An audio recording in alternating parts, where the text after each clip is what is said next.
everyone, or Zdravstvuyte. I am Haroen, or you can read it like that as well. And I work at Algolia, as was just said. Algolia is a search API. Oh, that doesn't work. Is a search API which basically connects to your backend to be able to synchronize it with your with the search API, and then at that point you can synchronize it with your front end as well to be able to make nice user interfaces. What I mostly work on is on these front end integrations, and that's basically split up in two parts. The first part is the part which connects the service to your front end, which is done via an API client, and the second part is done with front-end and user interfaces with the instance search libraries. We will cover in this talk the terminology of API clients, why you should use an API client, the anatomy of an API client, how to make a good API client, and so let's get right into it. Let's start with some terminology. What's an API? What's an API client? What is an abstraction? All of those can be answered with the same thing. Something which gives you access to a capability. This capability can be multiple different things. It could be access to a database. It could be access to a computation or machine learning or a search. The something could be a JavaScript library. It could be a backend that's written by somebody. It could be an SDK in any language. And the way in which it gives you access is the actual API. So these are, for example, the functions exposed by the library, or the endpoints that this endpoint has, etc. So a bit more into detail about what an abstraction really is. I can show this by the example of this image. These are all is a series of images made by Picasso, and all have the same goal. The goal is to give the idea of a bull. The idea of these images is not to give a lifelike bull, to give a bull as if it is in real life. It's to give focus on specific parts of the bull image. For example, the ones on the top are more figurative, and in the context of an API, this would mean more configuration and more options to be able to make a very detailed picture. Or the ones on the bottom, they still clearly are a bull, but they are a lot easier to use, and they still give you the idea, they still give you the basics of what the bull is. And we want to get somewhere in the middle, in between those extremes. We want to get an API which is easy to understand and easy to use, but also powerful enough to not constrain our users. So as a user, why should you use an API client at all? I think there are 5 reasons. The first reason, as I said earlier, is abstraction. The point of abstraction is not needing to care, not needing to know anymore the exact details of, for example, how that bull looked. You just need to know the idea. Secondly, you can avoid repetition by wrapping in an API client, and you will have an easier user code to deal with. Also, by wrapping all of your calls to the API in an API client, it becomes a lot easier to test, because then you can see it in isolation and you can test the API client at its own, and then finally also test your whole app as if the API was working perfectly and synchronously. And then finally, you can still make integration tests, of course. You can also handle some edge cases, because an API is always, it starts easy, but at some point there will be some crazy stuff. Maybe there's a typo somewhere that you want to deal with. Maybe there's a hard way of authenticating. If you wrap your calling code in an API client, you can deal with all of these complexity in one place. And related to that, it also allows your APIs themselves to be more complex. It's always easy to make an insecure API. You just don't add any credentials at all. And dealing with credentials is harder. But if you can deal with them in a single place, it becomes a lot more obvious to add these extra steps in that one place. So when should you use an API client? My general rule of thumb is to always use the official API client if there is one. And if there is none, but you do multiple requests to a same endpoint, you might easily see the advantages now or maybe in a few time after you've been using the API. So let's get started. What is the minimal API client? So you might think, okay, let's just fetch our API with the post method and make it into JSON, and that should be enough, right? But after some time, you will see that the real minimum viable product really is kind of more complex. It will deal with credentials and a bunch of other things. And then, fine, let's say that you find this, and you copy and paste this type of code over your app maybe 20 times. After a while, this becomes really annoying, so you might want to wrap it into a function. Maybe you wrap it into multiple different functions, just copy-paste still. And actually, this is the very simplest API client.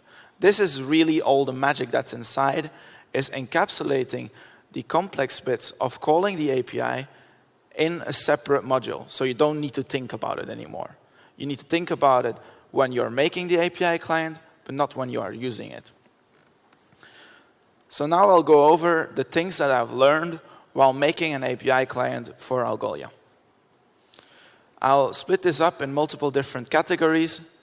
Firstly, design, performance, and maintainability.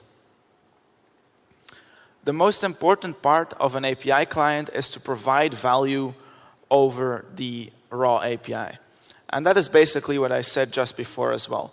You don't want the way to call the API to be 10 or 5 kind of complicated lines. You'd rather want to wrap it into a function so that it becomes just one really simple line. Secondly, which is very important for any API client, at some point you will need to handle credentials. So let's take our method of just before, but now I've changed one thing, which is made API key an option to the function, and I used it inside the body of the function. And then what you do, be careful, this is pseudocode because the real code wouldn't fit on the slides. Really, you would want to write this all in full. But the idea is that you create a client object, and the way that this works is so it's a function which takes the API key. Then you go over all your methods, and you map them to a new function. And this new function will take any arguments, give them to the original method, and finally give the API key that you passed in your constructor there to that method. So then you can use it like this. You can make a new client, and all of your methods are then on this client object. The next thing is actually useful for almost any library, and that is to use named arguments as soon as you have more than 0. So always. The idea is that JavaScript does not really have named arguments. But what it does have is objects as a first-class citizen. And what you can do is change our code from just before to be objects everywhere. So each argument will only be a single object, which has all of the things. And the advantages of this is that it becomes trivial to add more arguments, and some of them are optional, and some of them aren't, because you can simply just pass them or not pass them, rather than needing to check if it's the third argument or the fourth argument now. The next one's about consistency. You should always use the same names as your original API if possible. So our method here this is changed with the object version, is called query. But really what we see is that the method in our API is called search. So we should change that to be the same name as the API endpoint. The reason you'd want to do this is because it allows you to have way more consistent naming, and that people are able to follow either by going to your API docs directly, which might be automatically generated, or using your API client. And then secondly, the parameter body really was talking about the HTTP body, was not talking about what people are talking about. What people are talking about here are parameters or search parameters. So you need to make sure that you give these a consistent naming as well. And then next, in which cases should you not use the naming of your API? Imagine you have a method called batch, and this is on your endpoint, and it accepts an array of actions. And these actions could be adding an object, deleting an object, giving an object the red color, etc. And for your API endpoint, this is amazing, because all you need to do is iterate over all of these actions and just execute all of them, and it's synchronous and it's easy and people are happy at your API team. So this catch-all request is great. You still want to have it as like a fallback. But what you want to expose as well is separate methods for specific use cases that users want. So for that, you would want to first look in, if you have the metrics, look into what your users are really asking for. And then say, for example, you want to have a method for adding multiple objects at one time. And this would call the batch method of your API. Or deleting multiple. This would also call the batch method. And what this teaches you is that a consistency in your API client is a lot easier to achieve than consistency in your actual API. Because you don't have to worry about backwards compatibility as much in an API client as you need to do in an API. Because an API can always be called, and people will maybe say, oh, this /1, I will just try /multiple things. But in an API client, this would be a vendor dependency, and they would definitely not randomly upgrade to a next major version. The next thing, and I'd like to introduce this by a tweet by Sunil Pai, who is working at Facebook, is that the quality of an abstraction is directly related to the quality of its escape hatches. What's meant by this is that any abstraction at a certain point breaks. And what you want is your API client or any abstraction to be able to deal with the case that it does not work anymore. For example, we want to do a search request with a different API key than the one of our client. And the way that we can achieve this is by changing our pseudocode up there to also allow extra arguments to be passed when calling the method, so that it would override the arguments that you gave while creating the client. And you can actually go even further with that by adding a next argument, which is called request options, which is basically just an object which puts all known headers as an HTTP header and everything else as query parameters. And the reason this is really cool is because it allows your API team to add new options to your API at any point without needing to actually change your API client, without needing to document it, because maybe it wasn't an option that, after all, they didn't like at all. So the solution there is to allow people to send any kind of request that they want, but still empower them to have the easy API as earlier. The next thing is separating your request, the actual HTTP request, from your wrappers. And what I mean by this is the following. You change this code from earlier to this code now. Now, which advantages does this have? Firstly, this allows for better code reuse, because really the most complicated part of any API client is the piece that calls the actual API, the side effect, as said in the previous talk. But as a side effect of adding this, you can also easily make API clients for other types of environments. For example, Node.js or older browsers, because they do not need to support fetch, which you used earlier, but you can then give the request method as an argument and make new versions of your API client, as many as you need. So what would this look like? You would, instead of having the copy-pasted fetch bit of earlier, you have it in a single function, which has the path, the method, the API key, and the body as arguments, and you basically make that into a function with those arguments. And now you basically wrapped your underlying abstraction, fetch, into a new abstraction which is working perfectly for your API client. And then each of your wrapper methods are a lot easier to follow, and this method actually could be used as a final fallback thing to allow people to send any type of request. This is especially useful when your request strategy becomes more complicated with, for example, fallbacks in case one of the requests fails. A following thing still about API design is that everything should be asynchronous. Everything should be consistent. Imagine we have our one method, the client.search, and this is a promise because fetch is a promise behind the scenes, and that makes sense.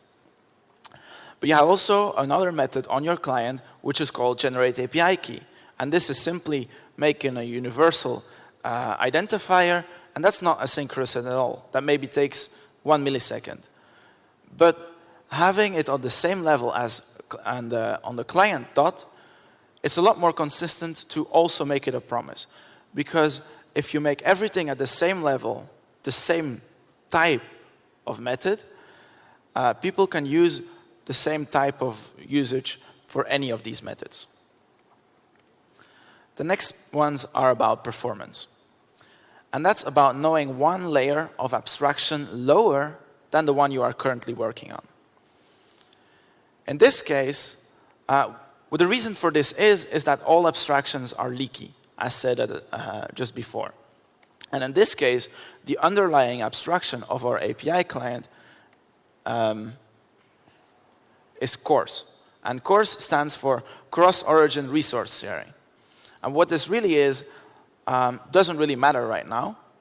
But the point is that when you are making an API client, you should look up and you can say, hey, what am I using here? What things should I know? And when you're looking up about CORS, for example, you can see that if you're making a post request and you're just doing one request, you're seeing that actually here there's done 2 requests the very first time. And that is because the first of those 2 requests is an options request. So the point that I'm trying to make here is that if you learn about CORS and if you learn about your underlying abstraction, you can find out that there's actually a solution for that extra request, which you don't want, because they are not parallel, they're after each other. So the solution for that is SimpleRequests in this case. And you can find the real spec of that on the Mozilla Dev Network. But basically the point is here that you, if you do only specific headers, basically the ones that your browser sends, and specific methods, post and get, and specific content type, which is form data. So this specific thing is made for forms. But once you find out that this thing exists, you can use it for your other API as well and avoid this extra request. The next one is dealing with change over time. Because your API over time, maybe it starts new and cute as this small cuttlefish. But after a while, it becomes kind of bloated. It becomes kind of big. You have this one feature and it's useless. You think nobody is using it. Or it has this other method and actually it was always broken. It was always sending the wrong thing and you want to change it to the right thing, but are you really sure that people are using it? Maybe they know about it as well. Or you have this old workaround for IE2 that you made once in a while, super long ago, and you think maybe I don't have users on IE2 anymore. but you don't really know. So how do you actually remove code? Because the point of all of this bloat is things that you don't need anymore, complexion that you don't need anymore. And the solution for that is first, letting your users know that you plan to remove things. Secondly, measuring the usage of these deprecated features. And finally, actually removing something. So the way that you can let people know that something is deprecated is by spamming their console full of messages, because they will look at it from time to time. And you can simply say, the feature blah, blah, blah is now deprecated. Instead, you can use the other feature. And then you can add a link to a wiki to give more information.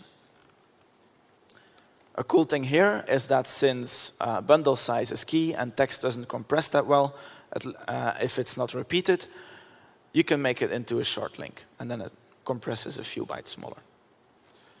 And then how do you use this actual deprecation method? Is simply wrapping this in a function which takes the name of the deprecated function, the usage actually, and then the usage of the replacement function, the callback, so this is the place in which you would put the new method inside the old method, and then finally the arguments to the new method from the old method. And then what you make is a small anchor, which is the old usage, but without any of the special characters, so it fits in the URL. Then you do your warning as earlier, and then you actually call your new method with the arguments of your new method that are transformed by your old method. The second bit, which is important, is measuring the actual usage. If we're talking about an app that you already have, and not about an API client for third-party people to use, you can use your existing analytics. So the point of this is, maybe you already have Google Analytics in your app, you can simply add a tracking at this point every time you are deprecating something, and then having counts of it. But in case you cannot do that, you will have to make a new API endpoint. And this API endpoint could look something like this. Sorry, /usage, the name of the feature, and then the user ID who is currently using this feature. And the point here is to not use any personal data, but just a user ID, since with GDPR it's not allowed to store any personal data. And the way that you can actually call an endpoint reliably in almost every browser is by making a new image and adding the source. So I'm here in my browser console, and I added a new image with the source of this HTTP bin URL. And all that it does, basically, is doing a request. And that's what we want. Because in our backend, and this is written in Express, you can first add the endpoint that we want to care about, the usage of a specific feature. And then what you want to do is you would have a map of all of the features that will be deprecated at some point. And then it would have a key for each user ID and a number on the other side. I would basically just want to increment the number of the times that this feature has been used. And then you want to send back something, but it doesn't really matter what, because you don't use it. The final part is actually deleting the code. The point is to write code that is easy to delete, because code that's easy to delete and code that's deleted is better code, because it's not there anymore. And the way that you can write code which is easy to delete is writing modular code. And examples of that is the request function that we made earlier, and wrapping stuff in clearly named things, so you know when something's not used anymore, which parts you can completely delete and which parts you should not touch. And finally, for workarounds for other browsers or things like that, you would add maintainer nodes. And a maintainer node is basically just a comment which says, hey, this thing here, it's here for this reason. I know it's weird, but it's necessary. So, and then you would add a date. So afterwards you can look up if this is still relevant. And you would add the name of the person who initially added this, this workaround. So the next part is about testing your API client itself. And that's done in 3 main parts. There's a test for the arguments of each of your wrappers, tests specifically for the network part, and tests specifically for the functional part of the API client. So, the argument tests. The goal of these tests is checking if what I am actually sending with specific arguments is the request that I am expecting. And the whole point of that is mocking your function request, and then you can do with snapshot testing or other types of testing, just see this input, this method is called with this endpoint, and this method, and da-da-da. And of those, you would simply use them to see, hey, did somebody accidentally change something? Is not the correct method called anymore? Etc. The second type of test is about the network layer. And what I mean by the network layer is not the complete network layer, because that is too hard to test. If you want to test a massive piece of code, you will not have comprehensive tests. You will have maybe tests that have lots of coverage, but they will not be complete. So what you do is mock your underlying network layer, for example, fetch in this case, or the HTTP module if you're in Node. And then you can test your request as a pure function and test about the fallback behavior and all of the other complex things that you added to the request method. And finally are the functional tests. And these are actually the only tests which are touching the network, because tests that touch the network always fail at some point. They're never really trustable. So for that reason, you would only want to write those as a user and only using your real and public API of your API client. Also, a nice tip is to make sure that you clean up afterwards. Because if you add objects to your test thing, then you would also delete them afterwards or clean up your testing so you don't add up with a test index of 1 million data, because that would be annoying after a while. A final tip is that you can cheat. There is API clients from Algolia, GitHub, Firebase, and Akamai that are all open source on GitHub, and most of them are pretty good. So you can just take a look at what they are doing, copy some of the things, make your own things, and have your own API client. So to overview, the point of an API client is to separate the concerns, is to take all of the code that deals with your API and put it in a specific bit, picking the right abstraction, meaning allowing the right slots for people to overwrite things that you didn't anticipate, and not giving them unnecessary options that would bloat the main things, because it would be hard to choose. Having a client object for credentials, knowing one level lower of abstraction, because then you would be able to take advantage of this knowledge and bake it into the API client itself. Knowing when to deviate from your server API, when to make new methods, when to change the names. How to deprecate with confidence, and looking at other API clients. Dziękuję.